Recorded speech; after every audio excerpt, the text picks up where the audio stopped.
In 1919, he hit 29 home runs and was sold to the New York Yankees. A three-run home run for Buffington. The Yankees now lead it by a score of 3-2. Bill Lee is now going over to a couple of the Yankees, and there they go again. One hits it to deep left. That might send the Yankees to the World Series. Varitek and A-Rod going at it. Roberts is going. Posada's throw. Roberts safe. And what can I say? Just tip my hat and call the Yankees my daddies. Welcome to Fanbase, a deep dive into the greatest rivalry in sports. Brian Shackman here along with John Senecal. And I'm really, really pleased to have with us Jim Penders, the head baseball coach at the University of Connecticut. Coach, how long has it been? How many years since you've taken over? It was the summer of 2003. So whatever that, yeah, it's been 22 years now, right? Yeah, 773 wins. 23. And obviously, you know, you're a huge UConn guy, and we'll talk more about it. I want to get into all your baseball life a little bit, but I think a lot of people who follow baseball, there are a lot of college baseball fans, but you know, this podcast has a lot of major league stuff, and I think there are unique challenges to being a coach of a major program in New England. And like your first game's February 13th. And so yeah. I'm curious, like what are you guys doing now when it's like wintertime to get ready?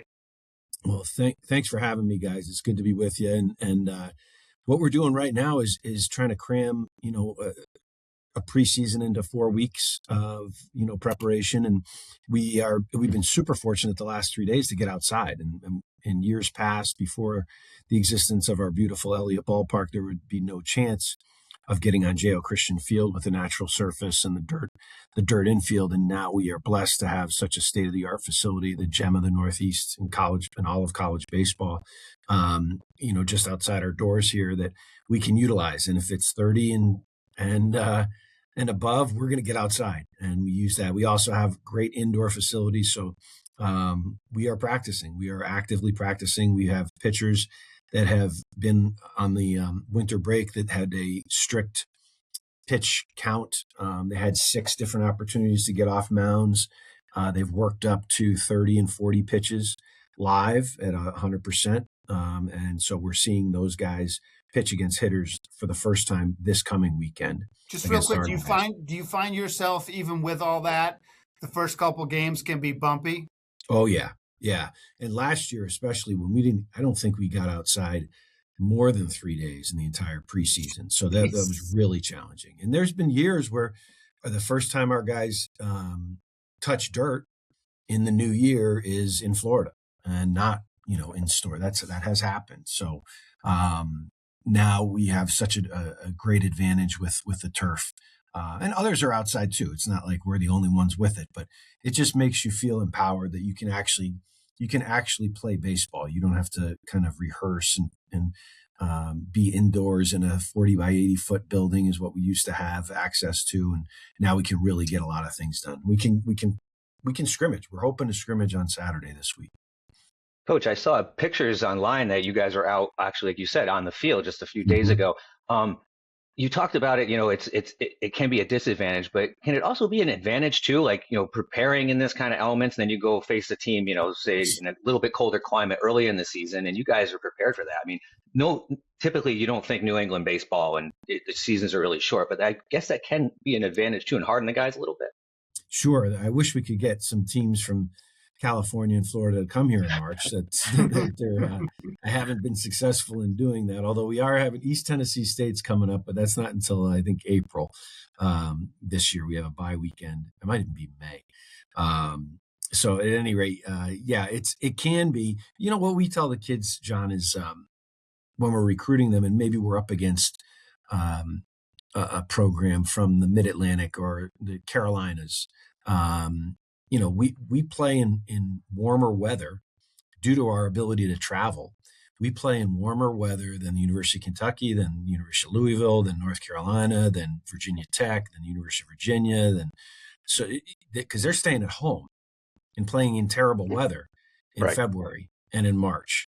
And we're going to California, we're going to Arizona, we're going to Florida, we're going to Texas. our pitchers don't have to be subjected to 40 mile an hour or 40 degree games with wind chills in the 30s. And so we're playing in warmer weather than the vast majority of schools in the country, with the notable exceptions of the teams in Arizona, of the teams in Southern California, of the teams in Florida. But we had an intern actually look that up, and we looked at average temperatures of games, and yeah, Wake Forest played in colder weather than we did. So it's overall, it can be an advantage. And the other thing we tell them is, one day you want to play in Yankee Stadium, right? I mean, if you want to, one day you want to play at Fenway Park. They're opening at the end of March now. Right. And so if you want to prepare and you want to, make sure that you're going to be tough enough to handle that, then it's good to at least practice and prepare in this kind of weather. And don't forget October and November, Coach. That's right. And we're talking with Jim Penders, the head coach of UConn baseball, here on Fanbase, a deep dive into the greatest rivalry in sports. John Senecal, Brian Shackman here. You brought up the ability to travel, and this fascinates me, and I don't know to what degree you can share, but I was thinking about the cost of things like football and basketball, the two highest profile sports. But are you probably the second most expensive sport at UConn? Because I mean, you go to Arizona and you go to Florida, and you got a big roster, and you can answer that and then segue into, do you have to fundraise on top of your budgetary allocations? We do. Yeah. We fundraise actively. I'm always fundraising or recruiting. You're never done. It's like raking leaves. It's never done. So, yes, we have to spend upwards of $250,000 just on travel per season, and that's with commercial flights. Some of the other programs that you mentioned, they're flying charters, and they should. Our men's and women's basketball team and our football team, they've earned that, and they should be. We fly commercial, and so it's difficult. It's arduous. It is, but it's also part of we have to sell it, right? So we say, hey, listen, you're going to learn a lot by traveling, and traveling with a group and getting to know your teammates really well. I think it's awesome for team chemistry and bonding to travel together. When you're in a flight delay and, in Charlotte and there's nothing else to do late at night, but bond with your teammates, that's a great opportunity. Whereas, if I'm coaching at Alabama, I'm telling the mom and dad that, hey, Junior doesn't have to go anywhere other than maybe 4 or 5 different towns in the SEC during the course of the year. He's going to be in Tuscaloosa for 40 games. And to me, that sounds like hell, having to be in Tuscaloosa for 40 days. So, I mean, nothing against University of Alabama, but we're going to see the country. You're going to, when we go to LA, we make sure that we get to the Coliseum and they hear about the Olympics, the Olympiads there. And we make sure that we, take them down Rodeo Drive and see where Forrest Gump turned around on the Santa Monica Pier. And when we get to DC, we go to the Lincoln Memorial and they hear, I get to be a tour guide and talk a little, they get out there and they'll go to the Vietnam War Memorial, the Korean, and we'll get back in the bus. And it never fails to astound me. The guy that I least likely expect to be a little bit late getting back on the bus because he's lingering, reading Lincoln's second inaugural or reading the Gettysburg Address. It's fascinating to me. And I said, that's why we're educators too. So that's a big part of what we do here is the travel. And we are gone the most. I will say this is, Brian, to kind of answer your question in a long-winded way. We're gone the most. We are gone the most. We're, because we travel, we don't go, football will go in the night before a game and they're there for less than 24 hours. We're there for, Thursday, Friday, Saturday, Sunday, back early Monday morning, getting to class from the bus. Sometimes with a 5 a.m. campus arrival or 6 a.m. campus arrival, and they got to get to their 8 a.m. classes. So we do that a lot, and we are out of class an awful lot. We do miss a lot of class, and that's one of the negatives.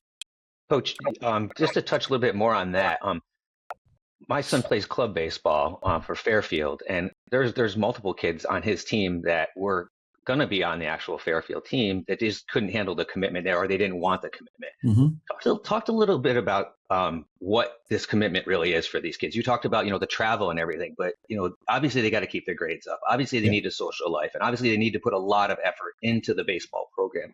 What kind of commitment? Do these guys actually have a social life? That it's a great question. And to be honest with you, they don't have as rich a social life as they would if they were not student athletes. One of the good things that I think we have here is that we have 600 student athletes on campus, and that kind of becomes our de facto fraternity sorority. In our building here where we train at the Rizzo Family Performance Center, we have 3 women's teams and 2 men's teams. So you have men's soccer with us, and then we have women's lacrosse, softball, and women's soccer. And it's great to see them. We kind of cross-pollinate as coaches. I think the kids kind of get to know each other in the building. But yeah, I think it is something that, at the Division I level, you kind of sacrifice. I never got to study abroad. Being a Division I athlete, you don't get to do those kinds of things. You don't get a spring break. You're traveling with your team. You don't get a summer because you better be playing summer ball somewhere if you want to keep your scholarship.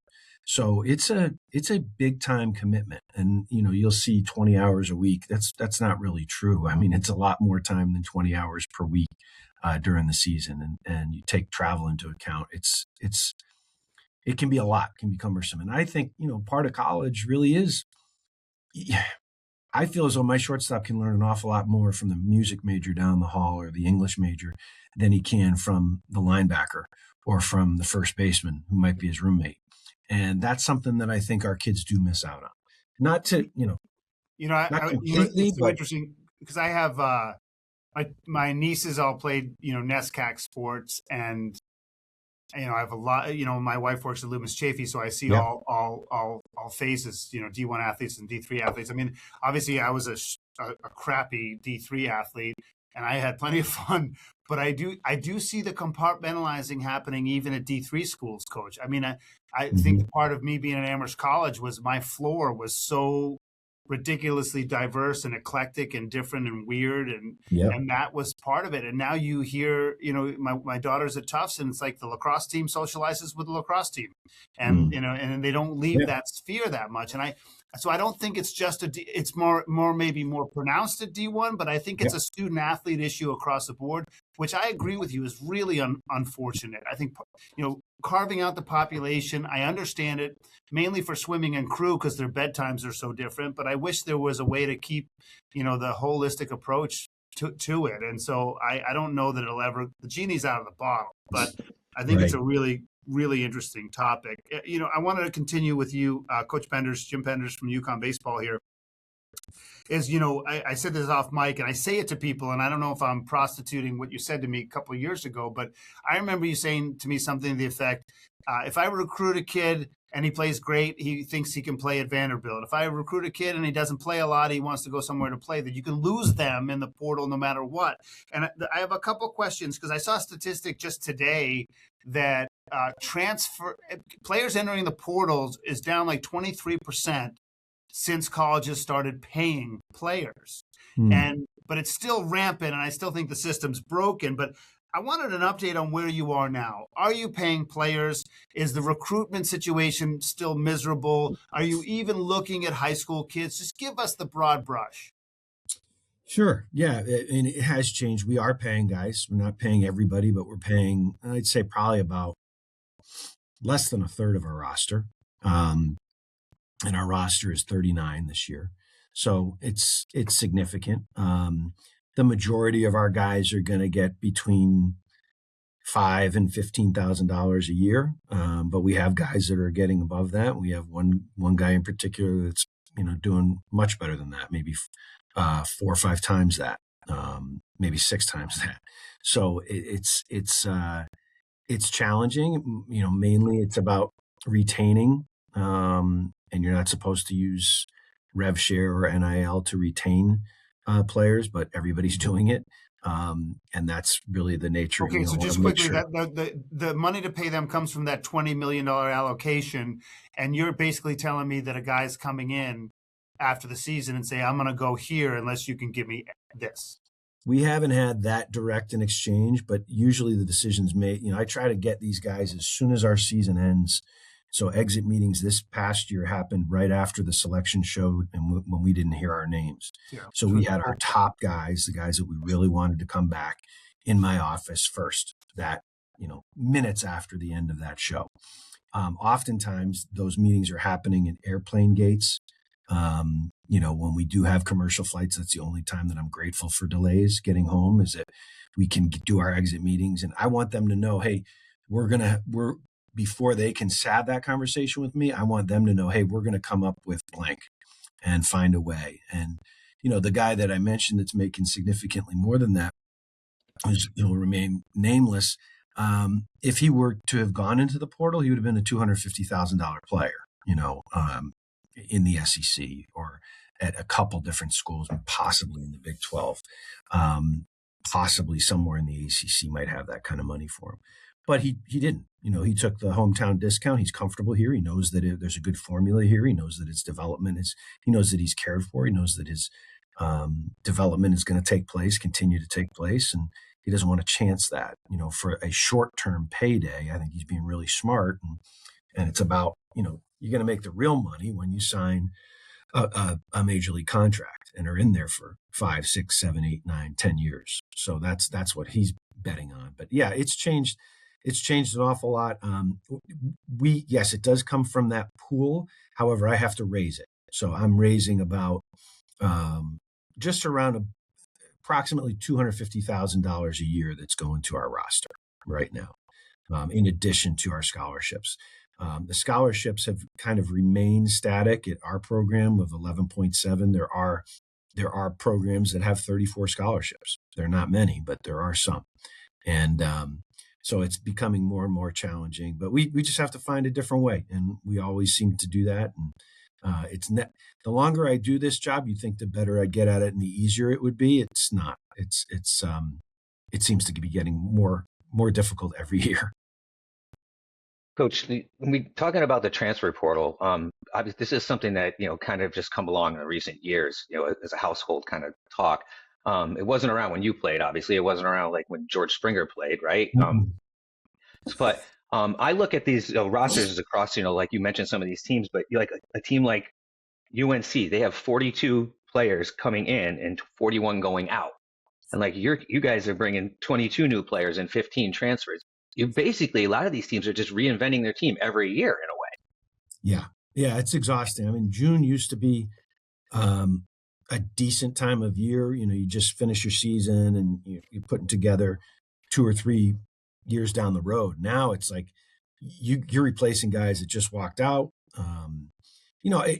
Fortunate for us, it's been more of a blessing than a curse in that we have been able to win.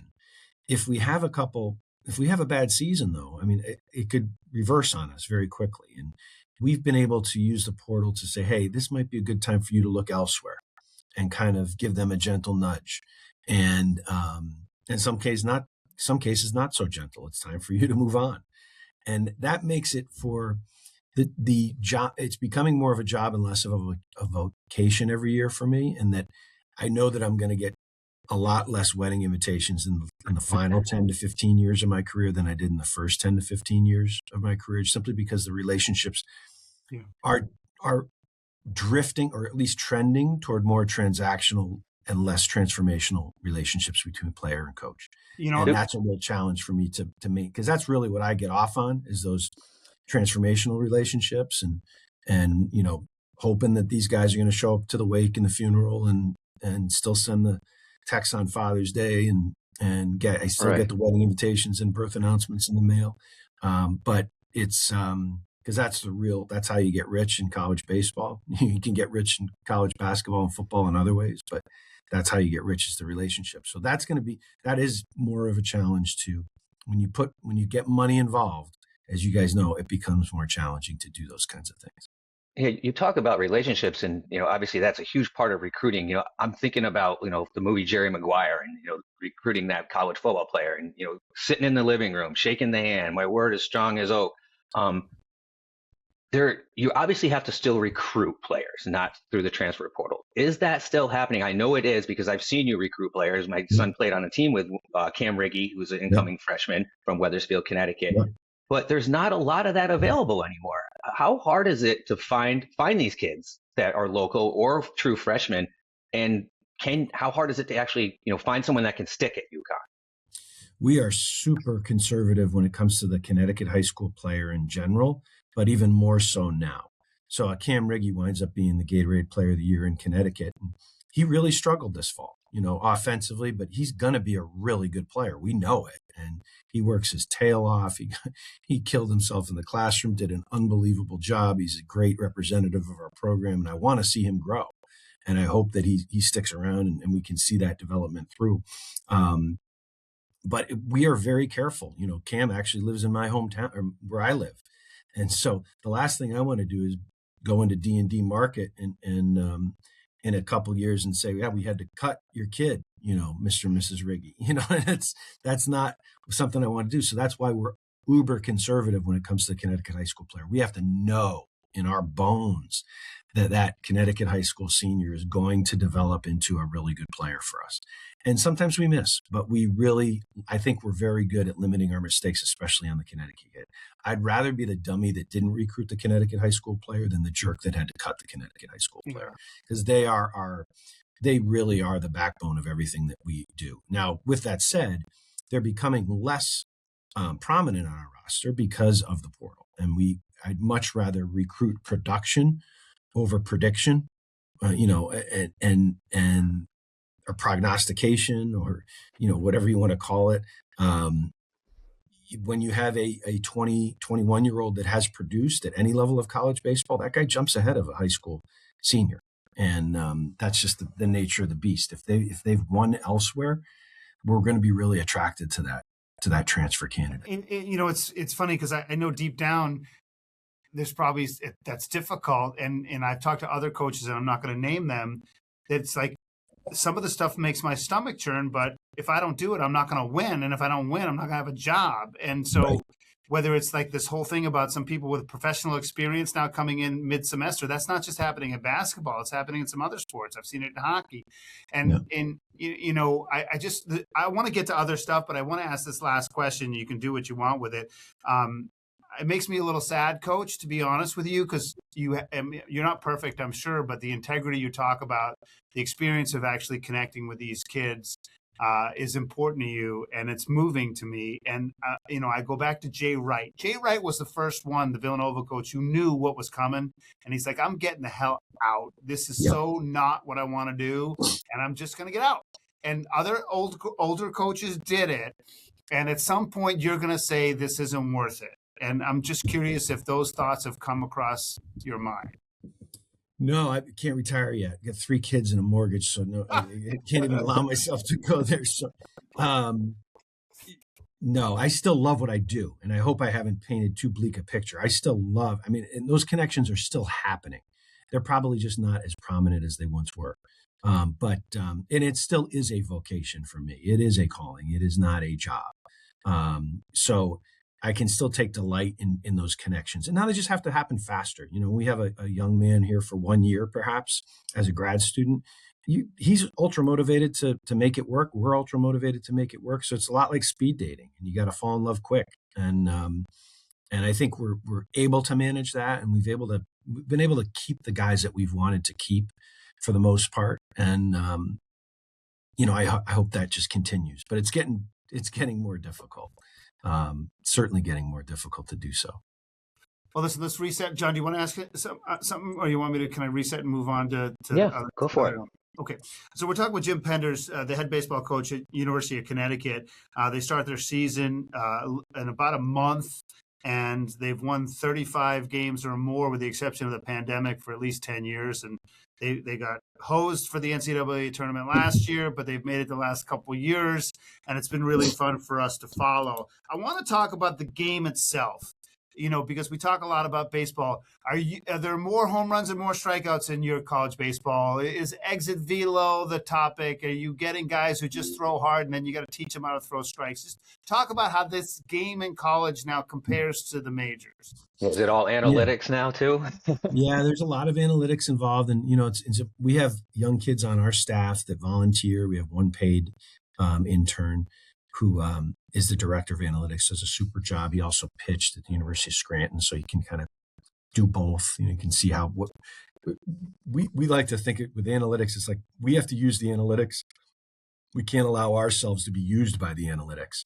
So it's really important that our young man, his name's Anthony Murata, and he sits outside my office, outside Coach Horrigan's office, and outside Coach Mack's office, and just listens. We have our doors open all the time, and he listens to problems that we need solving. And how can I reach so-and-so, regarding first pitch strikes, or 2 of the first 3 pitches have to be strikes. And he'll come up with a way for us to support that. So we may have a hypothesis, and Anthony's going to prove it right or wrong. And then we'll go take it to the young man. So in that case, like, analytics is working for us. In many cases, I think you get in trouble when the analytics run the program, and there's got to be a balance there. But it's part of what we do, for sure. And Brian, you asked something else. Is there more focus on the home run, and you're taking more strikeouts and stuff? Yeah, unfortunately, yes, there's a lot more strikeouts in college baseball than there once was. Too many. We are trying to balance that out more so in our program than ever. We have gotten rid of hard throwers that couldn't find the plate. A lot of those guys left the program in June. That was by design. We are going with guys that don't throw as hard, but can pitch. They can actually pitch. They move the ball around. They're able to locate. They're not afraid of contact. A lot of these hard throwers, when they do get hit, when a bat runs into the ball, it buckles them because they're just not used to ever being hit. They're used to walking the guy, but when they're hit, it's like they get on their heels. Our softer throwers, hey, I'm going to give up a double in the gap, but all right, now I'm going to get a ground ball, and I'm going to find a way to induce early contact and bad swings, because I can change speeds and I can locate 3 pitches for strikes. So we're getting away from the power arm, and frankly, we can't afford them anymore either. So it's, we'll let them go somewhere else, try to figure out how to pitch and maybe get them on the rebound. But we're not going to pay for a power arm that can't find the plate. I always looked for pitchers who have been aces of their staffs in high school or in college for more than 1 year, because they've been counted on, by their teammates to deliver in big spots. And if you're not the ace, if you're just, if you're a reliever, or you're a flash in the pan that just hit 93 in an indoor facility, and now you have a bunch of offers, that's not a guy that's going to interest us. He might interest us, but we're going to follow up and make sure that he has a track record of success. Coach, you talk a lot about track record of success, and for a Northeast program like UConn, you have had a lot of success, obviously, and a lot of popular players. But that main one being obviously George Springer, who is a Connecticut boy, came from hard hit New Britain, Avon Old Farms, worked his way up. But you've had numerous players. I mean, even had Lee Mazzilli's son, LJ, on the team. Looking back over the years, you've been with the program, obviously coaching it for almost 25 years now. Do you have a certain player that's maybe even not the so-called household name that you just, kind of fell in love with as a player, as, that you just, in a way, almost looked up to? Yeah, it's a great question, John. And the guy that always springs to mind is a guy who was a teammate of George Springer's, of Mike Oltz, of Matt Barnes's, of Scott Oberg's, all big leaguers, of John Andrioli's. And he's a guy that's forgotten, and he sounds more like a hockey player. But his alma mater is Loomis Chaffee, Brian. His name is Pierre LePage.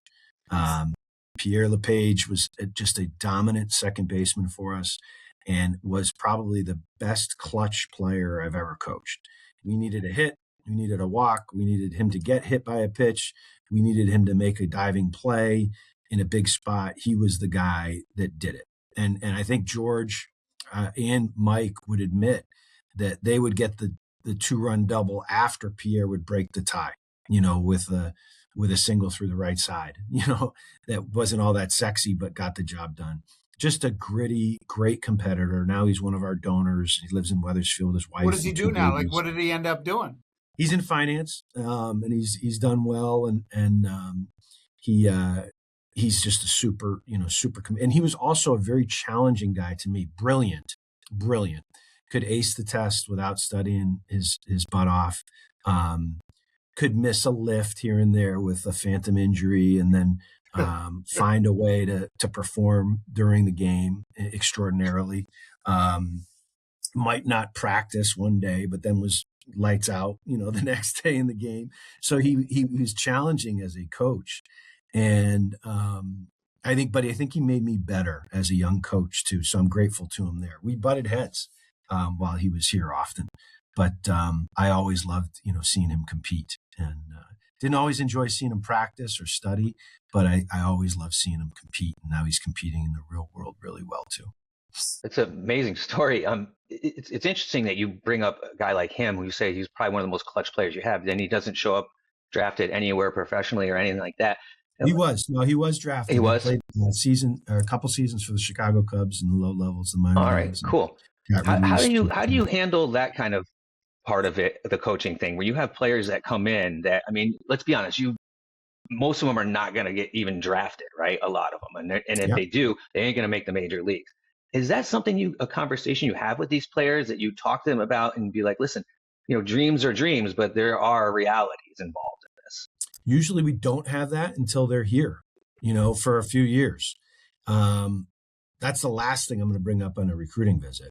There's a reason. No, I'm just talking in general. I'm talking in general. Once, like you said, once they're there. And usually a mom on a recruiting visit, will look down from the major league jerseys on the wall that I want the young man and his father to be fully absorbed and kind of worshiping. And usually the mom's a sensible one that will. What happens if he gets hurt? What happens to a scholarship if he gets hurt? What happens if this happens?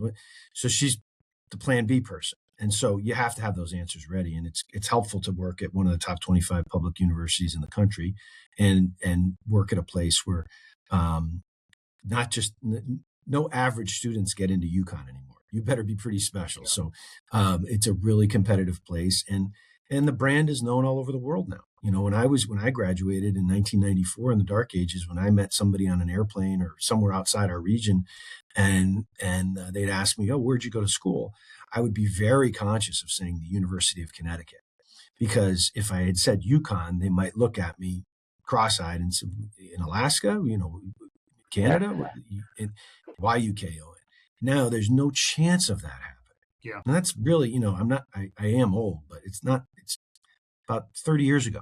That was not the case. So we've come a long way, but we will have that conversation, and they are, by osmosis, they are going to be prepared for the world when they're graduating with the UConn degree. So it kind of takes care of itself. But when they're here, and even while they're here, it's very difficult to have those. We have guys come in and want to talk to our guys about financial literacy and applying for jobs and trying to get help on their resumes.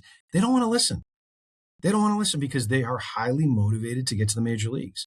And until that possibility no longer exists, good for them. They should be highly focused on that. So that's really what drives them.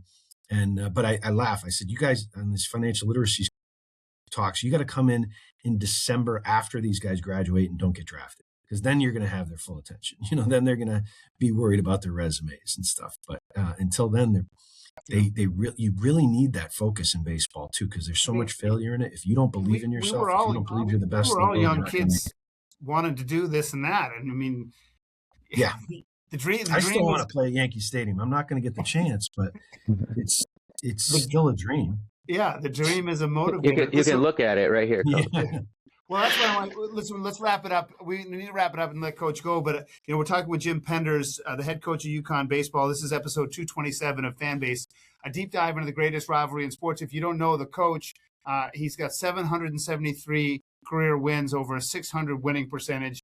He's got 180 players have either been drafted or signed in professional baseball, and it's just an incredible resume. And if you knew what the winners were like and how hard it is to win in New England, I grew up, everyone talked about UMaine and of course Eastern Connecticut on the D3 level, but it's not an easy sport to win in the Northeast. A couple of things to wrap it up. So you're a Yankee fan, is that my assumption? I am a Yankee fan, even though I grew up in Vernon, closer to Boston. My grandfather on my mom's side was a big Yankee fan. Whenever we would visit him in Stratford, WPIX was on. And Phil Rizzuto and Frank Messer and Bill White, and so he converted me to a Yankee guy. Who was your favorite baseball player when you were young and doing cards and watching TV? Who was your favorite? Answer. I remember where I was at Kellner's Home Fabric Store. My mother left me in the car on August 2nd, 1979. I was 7 years old and heard probably on WTIC, or I'm sure it was a news station, the bulletin that Thurman Munson had passed, and he was my favorite. He was, all that was right with the Yankees, and led by example and gritty and didn't look good, but played great and worried about the right things. Had an airplane so he could get home to his family. And so, yeah, he was my favorite. John, you have one more before I finish it up? No, I'm a fellow Yankee fan too, but my favorite player was Don Mattingly growing up. So yeah, I'm a little bit younger than you, Coach. But I got to meet him with Pete Walker, our pitching coach with the Blue Jays. I was visiting George and Pete down in Camden Yards 2 summers ago, and he introduced me to Donnie. And here I am, 50. At the time I was 51 years old, and my heart started pounding a little bit. He's in great shape still too. The guy he's just ripped. His back's probably in better shape. His back's probably in better shape now than when he was 35. That's right. Just last question for you, Coach, before we let you go. How is the team going to be this year? I know you love them every year, but relative to the last 3 or 4, and is there 1 or 2 guys we should watch? Yeah, absolutely. I really like the group. I know most coaches say that when they're undefeated and haven't played a game yet. We really like the group. But I do love how quickly this team has come together, and we have more newcomers than returners. And yet I feel like these guys have been here a long time. They've been working extra hard. And we had guys here the day after Christmas, and we had about 30 of them here the day after New Year's. They didn't have to be back until this past Sunday. So that usually bodes well. There's a connectedness and a togetherness that I think is rare. And I think there's a lot of talent. I really like, I think the only place we're probably going to be a little bit deficient defensively from last year's team to this year's team is center field. And that's just because we had the best center fielder in the country statistically with Caleb Spur graduating. But I do think we're going to be good there. It's just every other spot I think we're better at defensively. And then on the mound, we brought in some good guys. We've got a lot of good guys returning, some of whom were banged up last year. Caden Suki's going to be back. I think he's going to have a big year. Oliver Pudvar, another lefty, and Charlie West, 3 lefties kind of are the leading candidates to lead the rotation on the weekends, and they have good experience. But we also have a guy named Paxton Myers from Brown, who was the ace there, that I think he could be an ace on our staff too. We just got to figure out how we're going to use him. We have Sean Finn to close games, who's got a great fastball and a really good slider and experience. So I like what we have on the mound. I like what we have defensively. And then offensively, I think we're going to be a speedy team. I think we're going to be able to run. We can be able to play small ball if we have to, but we have some boppers too. So I think it's a pretty well-balanced attack. And I like our chances. I mean, with that said, our schedule's tougher than ever.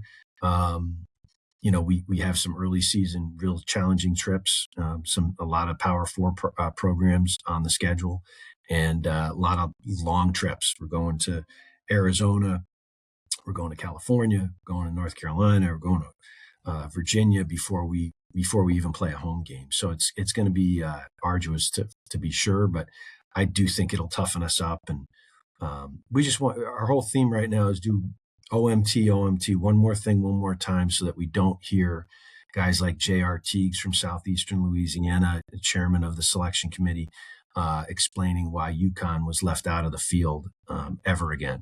Yeah. We want to eliminate that possibility. So if you're doing 10 reps on the bench press today, make it 11. Do one more thing, one more time. And so we won't have any regrets, on Memorial Day when we hear our names called and have another opportunity to win a national championship. Well, it starts against Nebraska on February 13th, and you go Kansas State, Air Force, Arizona State, 4 in a row against Arizona. So it doesn't start lightly, Coach. I just want to say personally, I know John feels this way. Talking to you, it's like sports pornography, man. It's just so fun to listen to what you're talking about and getting a little inside info. And I will say that, I do my day job at WTIC News Talk 1080. You're always gracious. I think the undertold stories at the University of Connecticut is the non-basketball and football coaches between you and Kavanaugh and hockey and others. You guys just do a freaking great job, and we're just grateful for the time. Thank you. Thank you very much. It's a pleasure. And, we're just trying to do it half as well as my father and my grandfather did it. And I'll consider myself really blessed. So, and I'm just a temporary caretaker of this awesome program. And it's a privilege and an honor to come in here every day and work with these fine young people. And they keep me young. Despite my hairline, I still feel young. And make sure people get out to see UConn at home. You guys have an awesome facility that just recently opened. I was out there last year. I mean, it's a great place to watch baseball. It is a very cool place to watch baseball. Again, Best of luck, Coach. Best of luck on the upcoming season. And thank you so much for speaking with us. It was awesome. I appreciate it. Head coach of UConn baseball. You've been listening to Fanbase, a deep dive into the greatest rivalry in sports.